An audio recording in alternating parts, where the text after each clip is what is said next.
प्रिय बच्चों, हम लोग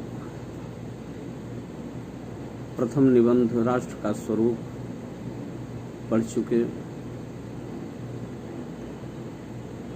प्रथम काव्य अयोध्या से उपाध्याय हरिऔध की पौन पुतिका पढ़ चुके और संस्कृत दिग्दर्शिका से भोजस्य औदार्यम पढ़ चुके। गद्य के अंतर्गत दूसरा निबंध अशोक के फूल पढ़ लिए। अब काव्य के अंतर्गत मैथिली शरणगुप्त की रचना महाकाव्य साकेत के कैकेयी के का अनुताप शीर्षक काव्य हम लोग पढ़ेंगे। सर्वप्रथम राष्ट्रकवि मैथिली शरणगुप्त जी का जीवन परिचय एवं साहित्यिक परिचय तथा उनकी रचनाओं के विषय में जानना आवश्यक है। राष्ट्रकवि मैथिली शरणगुप्त जी का जन्म 3 अगस्त सन 1886 को झांसी जनपद में हुआ था।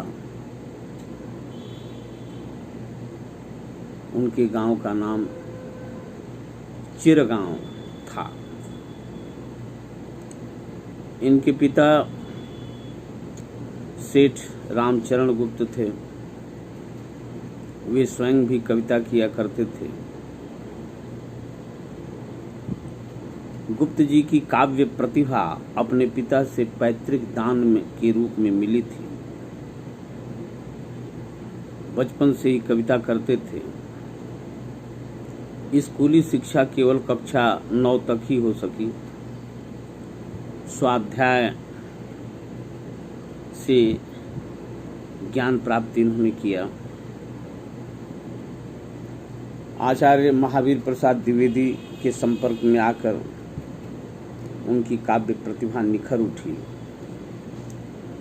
और आगे चलकर राष्ट्र कवि के पद पर प्रतिष्ठित हुए।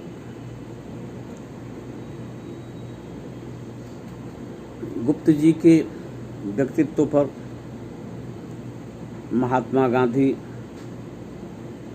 और स्वतंत्रता आंदोलन का व्यापक प्रभाव पड़ा और उसमें भाग लिया और कई बार जेल गए। गुप्त जी आगरा एवं इलाहाबाद विश्वविद्यालय में से डिलिट की उपाधि से भी सम्मानित किए गए। भारतीय संस्कृति और राष्ट्र के अनन्य सेवक राष्ट्रकवि मैथिली शरणगुप्त जी का निधन 12 दिसंबर सन 1964 को हो गया था। इनका साहित्यिक जीवन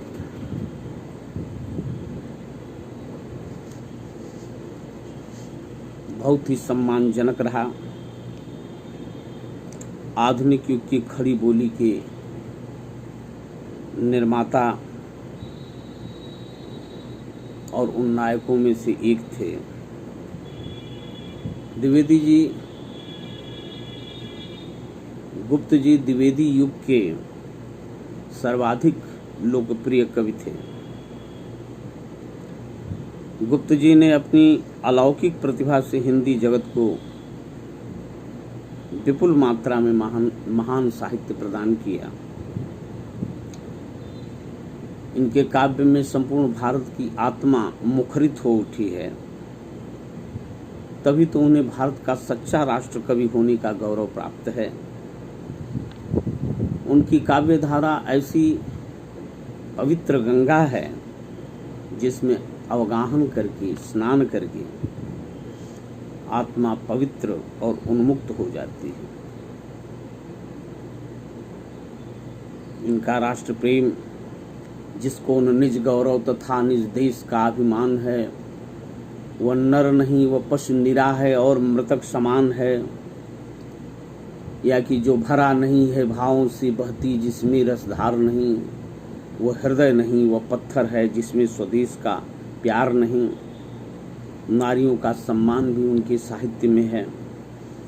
वो करुणा भरे स्वर में कहते हैं कि अबला जीवन हाय तुम्हारी यही कहानी, आंचल में है दूध और आंखों में पानी। या कि वो कविता की वही मनुष्य है कि जो मनुष्य के लिए मरे, क्षुधार तरंत देव ने दिया करस्त थाल भी, तथा दधीचि ने दिया परार्थ अस्थिजाल भी। उसी नर क्षितिज ने स्वमांस दान भी किया, सहर्ष वीर कर्ण ने शरीर चर्म भी दिया। अनित्य देह के लिए अनादि जीव क्या डरे, वही मनुष्य है कि जो मनुष्य के लिए मरे। उनकी रचनाओं में भारत भारती, यशोधरा, साकेत प्रमुख रचनाएं हैं। और इसके अलावा जयद्रथ बद्ध, सिद्धराज, कुणाल गीत, झंकार, पंचवटी, मंगल घट, द्वापर, प्रदक्षिणा, पृथ्वीपुत्र, अनघ, नहुष आदि उनकी प्रमुख रचनाएं हैं। मेघनाद वध, प्लासी का युद्ध, वृत्त संहार आदि इनकी अनुदित रचनाएं। भाषा, लाक्षणिकता, संगीत और लय के तत्वों की प्रधानता है। सरल शुद्ध परिष्कृत खड़ी बोली में कविता करके इन्होंने ब्रज भाषा के स्थान पर उसे समर्थ काव्य भाषा सिद्ध कर दिखाया। लोकोक्तियों और मुहावरों के प्रयोग से इनकी काव्य भाषा जीवंत हो उठी है।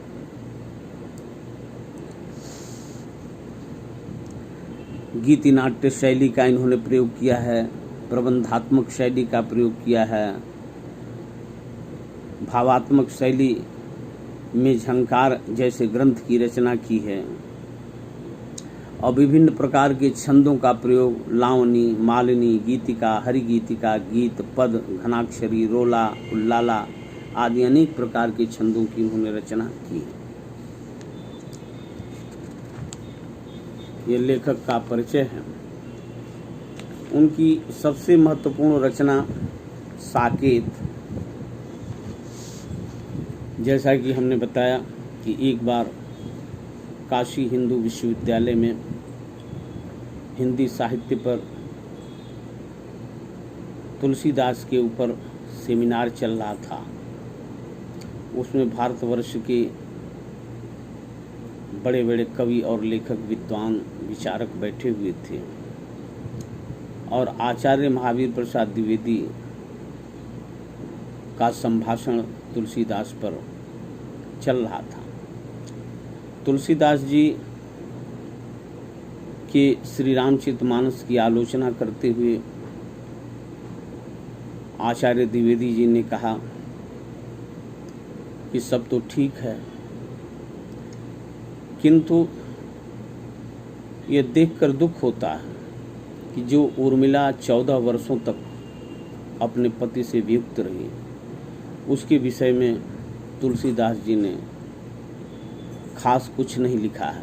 उसकी दर्द पर, उसकी पीड़ा पर, उसकी करुणा पर कुछ नहीं लिखा है। इसी प्रकार भरत जो राम के साथी नंदीग्राम वन में राम जैसा ही जीवन जी रहे थे, उनके ऊपर भी तुलसीदास ने कुछ खास नहीं लिखा है। इन सारी बातों का प्रभाव सभा में उपस्थित राष्ट्रकवि मैथिली शरण गुप्त पर पड़ा और उन्होंने भरत और उर्मिला को केंद्र में रख करके बड़ा ही सुंदर महाकाव्य साकेत लिखा, जिसमें सीता किसी राज रानी की तरह नहीं, एक साधारण गांव की स्त्री की तरह हाथों में खुरपी लेकर, कुदाल लेकर वन में अपनी साग भाजी उगाती हैं, जीवन यापन करती हैं। और उर्मिला की विरहावस्था का कारुणिक चित्रण भी व्यापक पैमाने पर 9वें सर्ग में मैथिली शरण गुप्त ने किया। अब यहाँ साकेत महाकाव्य के कुछ अंश कैकेयी का अनुताप शीर्षक से तुम्हारे कोर्स में दिया गया है। राम जैसा कि प्रयागराज में महर्षि भारद्वाज ने से उन्होंने पूछा था कि कुत्र मया वस्तव्यम, मुझे कहाँ निवास करना चाहिए, तो महर्षि भारद्वाज ने निर्देश दिया था कि चित्रकूटम तव निवास योग्यम, चित्रकूट तुम्हारे निवास योग्य है। चित्रकूट में राम, सीता और लक्ष्मण रहने लगे। भरत ननिहाल से लौटे और जब उन्हें पता चला कि भाई, मेरे 2 भाई और भाभी वनवास चली गई हैं, तो राम को मनाने के लिए संपूर्ण अयोध्या समाज के साथ भरत चित्रकूट पहुंचते हैं। चित्रकूट में चांदनी रात में वृक्षों की छाया में बहुत बड़ी सभा बैठती है और उस सभा में रानी कैकेयी अपने पश्चाताप को, अपनी उद्विग्नता को, अपने अनुताप को व्यक्त करती हैं। साकेत की इसी प्रसंग को यहाँ वर्णन किया गया। तदनंतर बैठी सभा उटज के आगे, नीले वितान के तले दीप बहु जागे, टकटकी लगाए नैन सुरों के थेवे, परिणामोत्सुक उन भयातुरों के थेवे, उत्फुल्ल करौंदी कुंज वायु रह रह कर, करती थी सबको पुलक पूर्ण महमह कर, वह चंद्रलोक था कहाँ चांदनी वैसी, प्रभु बोले गिरा गंभीर नीर निधि जैसी। तदनंतर उसके बाद सभा कुटी के आगे नीले वितान के नीचे, वितान का अर्थ तंबू अर्थात नीला आकाश, नीला आकाश तंबू के रूप में है। उसके नीचे बहुत सारे दीपक जला दिए गए थे। सभी लोग बैठे, सभा बैठी, टकटकी लगाए नैन सुरों के थेवे, देवता लोगों की आंखें टकटकी लगाकर उस सभा को देख रही थीं। परिणामोत्सुक उन भयातुरों के थेवे, भय से व्याकुल देवताओं की आंखें परिणाम के लिए उत्सुक थी कि देखें इस सभा में क्या निर्णय होता है, कि राम वापस अयोध्या चले जाते हैं कि वन में ही रहते हैं। उत्फुल्ल करौंदी क्यों भयातुर थे? भय से व्याकुल इसलिए थे कि राक्षस, दैत्य, दानव सब ऋषि मुनियों और समाज के लोगों को प्रताड़ित करने में, शोषण करने में लगे हुए थे। राम ही रावण वध करके और राक्षसों का वध करके उस त्रास से उन्हें मुक्त कर सकते थे। इसलिए वे डरे हुए थे कि कहीं राम भरत पर कृपालु न हो जाएं, पसीज न जाएं और वापस अयोध्या चले जाएं तो हम लोगों का क्या होगा। उत्फुल्ल करौंदी कुंज वायु रह रह कर, करौंदी कुंज, करौंदे के वृक्ष झाड़ियाँ थीं जिनसे होकर के हवा बहुत तेजी से प्रसन्नता के साथ बह रही थी, करती थी सबको पुलक पूर्ण महमह कर, और रह रह कर सबको पुलक पूर्ण बना देती थी, सब पुलकित हो जाते थे। महमह कर यानी महक महक करके सुगंध चारों तरफ बिखेर रही थी।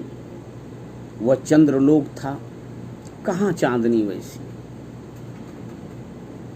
जहाँ राम हो वो स्वयं ही चंद्रमा है, और उस दिन की चांदनी भी अद्भुत थी।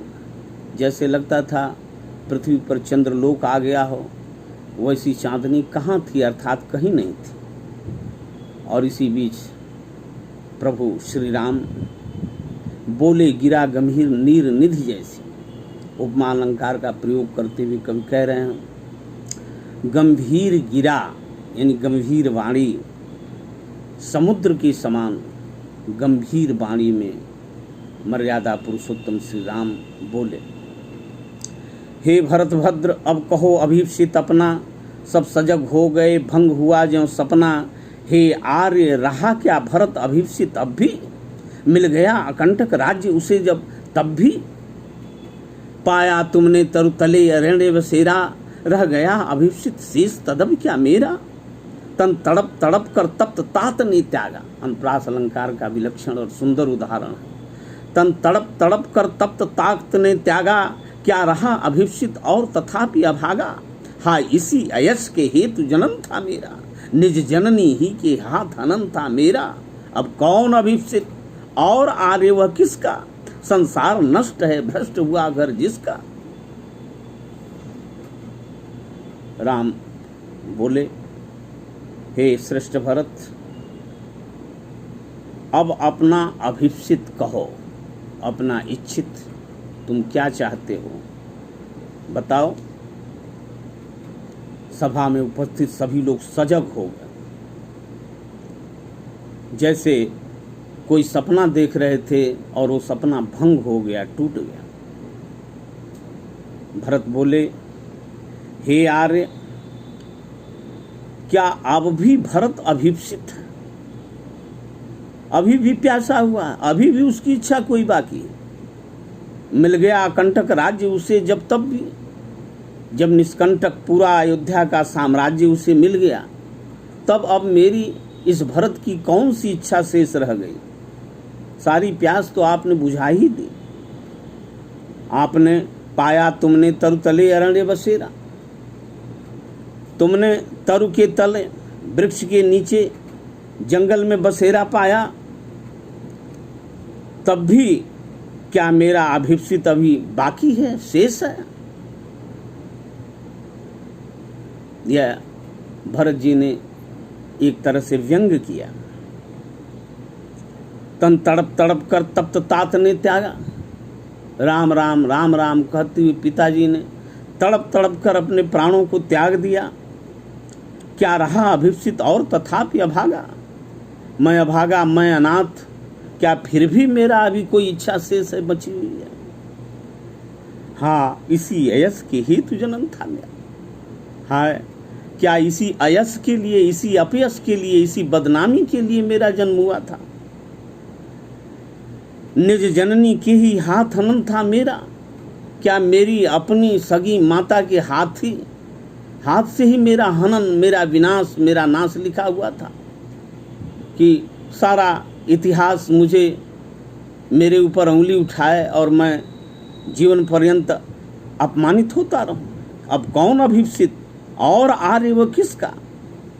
अब कौन अभीप्सित है, किसकी इच्छा बाकी है, किसका प्यास, कैसी प्यास, और वो भी किसका, जिसका संसार ही उजड़ गया, भ्रष्ट हो गया, नष्ट हो गया, जिसका घर उजड़ गया, अब उसकी कौन सी इच्छा शेष रही। मुझसे मैंने ही आज स्वयं मुंह फेरा, मैंने तो खुद अपने से ही मुंह फेर लिया, मैं खुद को ही अब देखना नहीं चाहता। हे आर्य बता दो तुम ही अभीप्सित मेरा। हे आर्य मेरे भाई अब तुम ही बता दो कि क्या मेरी इच्छा है, क्या मेरे लिए शेष है, क्या बाकी। प्रभु ने भाई को पकड़ हृदय पर खींचा। मर्यादा पुरुषोत्तम श्री राम ने अपने भाई को दोनों हाथों से पकड़कर अपने हृदय पर खींच लिया। रोदन जल से सविनोद उन्हें फिर सींचा और रोदन जल से, आंसुओं से, विनोद के साथ उन्हें फिर से आंसुओं से सींच दिया। उसके आशय की थाह मिलेगी किसको, जनकर जननी ही जानन पाई जिसको। उसके आशय की थाह किसको मिल सकती है, मिलेगी, अर्थात किसी को नहीं मिल सकती, जिसको उसकी माँ ने ही जन्म दे करके नहीं जान पाई,